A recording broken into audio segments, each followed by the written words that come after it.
મારું નામ ગીતાબેન એમ પટેલ છે. મારી શાળાનું નામ શ્રીમતી કે કદમ કન્યા વિદ્યાલય છે. ઇનોવેટરની કામગીરી માટે મેં 4 મોડેલ બનાવેલા છે. એમાંનું પહેલું મોડેલ છે પાઈ મોડેલ. હવે પાઈ શું છે? દરેક વ્યક્તિને પ્રશ્ન થતો હોય. પાઈ એક અસમય સંખ્યા છે. ઘણા બધા ગણિતશાસ્ત્રીઓએ પાઈ વિશે ઘણું બધું સંશોધન કર્યું છે. અહીંયા મેં પાઈ માટે એક વર્તુળ લીધો છે અને એ વર્તુળના 22 સરખા ભાગ કર્યા છે અને જે વ્યાસ છે તેના પણ 7 ભાગ કર્યા છે. તો પાઈનું સૂત્ર છે વર્તુળનો પરિઘ છેદમાં વર્તુળનો વ્યાસ. તો અહીંયા જુઓ, આ જે વર્તુળનો જે વ્યાસ છે તો તમે અહીંયા જોઈ શકો કે જે 7 ભાગ છે તો અહીંયા પહેલો ભાગ આવે છે 7, બીજો આવે છે 14, ત્રીજો ભાગ આવે છે 21 અને જે એક આ ભાગ બાકી બચે છે તે વ્યાસના 7 ગુણ્યા કરીએ તેના બરાબર થાય છે. તો પાઈનું મૂલ્ય થશે 3.1 ડી છેદમાં ડી. એટલે પાઈનું મૂલ્ય આપણને મળશે 22/7. હવે આ જે વર્તુળનો પરિઘ છે તો એનું સૂત્ર બનશે પાઈ ગુણ્યા ડી. તો પાઈ વર્તુળનો પરિઘ બરાબર 2πr, એટલે એના પરથી આપણને વર્તુળના પરિઘનું સૂત્ર પણ મળશે. આપેલ મોડેલ ત્રિકોણમિતીય ગુણોત્તરોનું મૂલ્ય દર્શાવતું મોડેલ છે. આ મોડેલ માટે સૌપ્રથમ આપણે એક્સ અક્ષ અને વાય અક્ષ આના ઉપર આપણે બિંદુઓ દર્શાવેલા છે.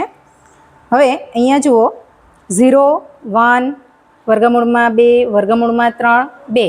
એ જ પ્રમાણે વાય અક્ષ પર પણ 0, 1, વર્ગમૂળ 2, વર્ગમૂળ 3 અને 2 ને દર્શાવેલા છે. હવે અહીંયા જુઓ, જે સી બિંદુ છે તે બિંદુના યામ છે વર્ગમૂળ 3, 1. અહીંયા એક ત્રિકોણ બને છે ACF. અહીંયા જે ખૂણાનું માપ છે તે 30° બને છે. એક બીજું બિંદુ છે ડી. ડી બિંદુ આગળ એક ત્રિકોણ બને છે ABD. અહીંયા જે ખૂણો બને છે તે 45° ખૂણો બને છે અને એક ત્રીજું બિંદુ છે E. તેના યામ છે 1√3. અહીંયા જે ત્રિકોણ બને છે ABE એ ખૂણાનું માપ બને છે 60°. હવે ત્રિકોણમિતીય ગુણોત્તરની અંદર 6 ગુણોત્તરો આવે છે. એમાંના 6 ગુણોત્તરો છે સાઇન, કોસ, ટેન, કોસેક, સેક અને કોટ. સાઇન થીટા બરાબર સામેની બાજુ છેદમાં કર્ણ. તો અહીંયા તમે જોઈ શકો ત્રિકોણ ACF ની અંદર સાઇન 30.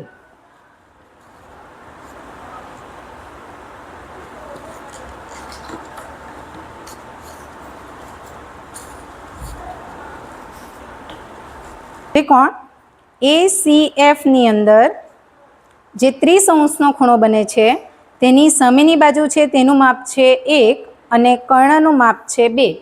તો સાઇન 30 ની વેલ્યુ આવશે 1/2. કોસ 30 છે તો એની સૂત્ર છે પાસેની બાજુ છેદમાં કર્ણ. પાસેની બાજુનું માપ છે વર્ગમૂળ 3 અને કર્ણનું માપ છે 2. તો કોસ 30 ની કિંમત થશે વર્ગમૂળ 3/2. તે જ પ્રમાણે ટેન 30 છે તેનું સૂત્ર છે સામેની બાજુ છેદમાં પાસેની બાજુ. તો તેની કિંમત છે 1 અને વર્ગમૂળ 3. તો ટેન 30 બરાબર થશે 1/3. તે જ પ્રમાણે કોસેક 30 કર્ણના છેદમાં સામેની બાજુ. તો કર્ણનું માપ છે 2 અને સામેની બાજુ છે 1. તો એની વેલ્યુ થશે 2. સેક 30 તેનું સૂત્ર છે કર્ણના છેદમાં પાસેની બાજુ. કર્ણનું માપ છે 2 અને પાસેની બાજુનું માપ છે વર્ગમૂળ 3. તો એની વેલ્યુ થશે 2/3. કોટ 30 તેનું સૂત્ર છે પાસેની બાજુ છેદમાં સામેની બાજુ.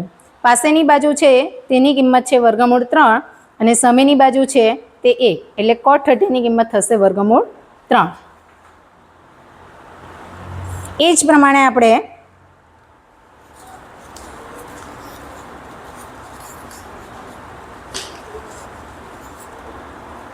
આ જે 45° ખૂણો છે તેના માટે પણ 6 ત્રિકોણમિતીય ગુણોત્તરોના કિંમતો મેળવી શકીએ છીએ.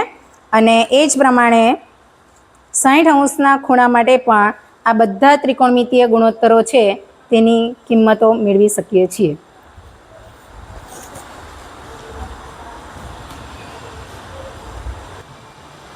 આ મોડેલની અંદર તમે ખૂણા અને વેલ્યુ બંને મેળવી શકો છો. sin 0 બરાબર 0, sin 30 બરાબર 1/3, sin 45 બરાબર 1/√2, sin 60 બરાબર √3/2, sin 90 ઇઝ ઇક્વલ ટુ 1. એ જ પ્રમાણે cos, tan, cosec, sec અને cot દરેક ત્રિકોણમિતીય ગુણોત્તરોના મૂલ્યો મેળવી શકો છો. હવે આ મોડેલની અંદર તમે સાઇનનો વ્યસ્ત છે તે કોસેક છે, કોસ થીટા છે તેનો વ્યસ્ત સેક થીટા છે અને ટેન થીટા છે તેનો વ્યસ્ત કોટ થીટા છે.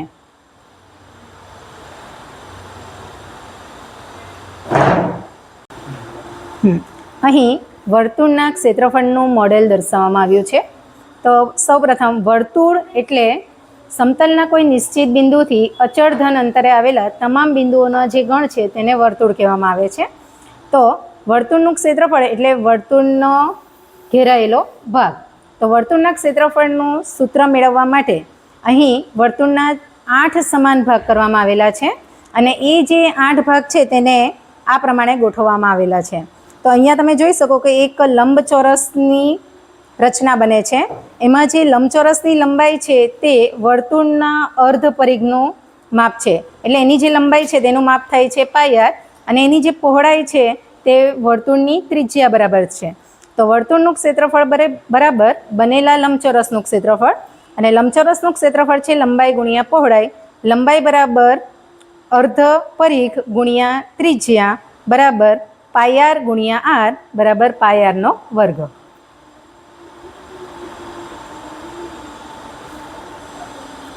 અહીં શંકુનું મોડેલ દર્શાવવામાં આવ્યું છે. અહીં તમે જોઈ શકો કે જે શંકુને ખોલી દઈએ તો આ પ્રકારનો ભાગ જોવા મળે છે અને શંકુને ધારો કે પેક કરી દઈએ તો અહીંયા તમને શંકુ જોવા મળશે.